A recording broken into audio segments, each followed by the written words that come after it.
আপনারা সকলে ভালো আছেন? আমরা বাংলাদেশ জামাত ইসলামীর পক্ষ থেকে আসছি।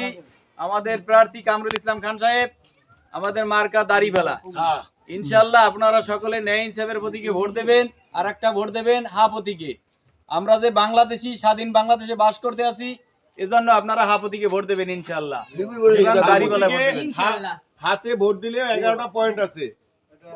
কেয়ারটেকার সরকার আলমে কেয়ারটেকার সরকারের অধীনে নির্বাচন হোক, প্রধানমন্ত্রী প্রেসিডেন্টের ক্ষমতায় ভারসাম্য আসুক, কুক্ষিগতভাবে যেন প্রধানমন্ত্রী কিছু করতে না পারে। আমাদের দেশের বর্তমান প্রেসিডেন্ট পুতুল, প্রধানমন্ত্রী যা বলে তাই, শুধু স্বাক্ষর করে দেয় প্রেসিডেন্ট, আর কোনো কাজ নাই। ঠিক আছে, এরকম অসংখ্য জুলাই সনদকে হাবালা এরকম প্রায় 11টা জিনিস আছে। যদি আমরা হা প্রতীকে ভোট দেই, তাহলে আমরা এই 11টা জিনিস আমরা ওয়েলফেয়ার পাবো, আর যদি না দেই তাহলে আমরা কিছুই পাবো না। অনেকে ভুল বোঝায় যে হাতে ভোট দিলে 16ই ডিসেম্বর বাতিল হয়ে যাবে, 26শে মার্চ বাতিল, সব ফাও কথা। এটা স্বাধীনতার 71 সালের স্বাধীনতা কি আমাদের পাকিস্তানিদের কাছ থেকে যে আমরা অর্জন করছি, এটা কি মিথ্যা? এটাকে অস্বীকার করবো কেন? আমরা বাংলাদেশ কোথা থেকে পাইছি? পাকিস্তান থেকে পাইছি, তাহলে আমরা সেটা অস্বীকার করবো কেন? এটা কিছুই তোমরা সব থাকবে, বরঞ্চ দুর্নীতি মুক্ত, চাঁদাবাজ মুক্ত দেশ করবে ইনশাল্লাহ হা ভোট থেকে আমরা দেই। এবং সবার ক্ষমতা জনগণ।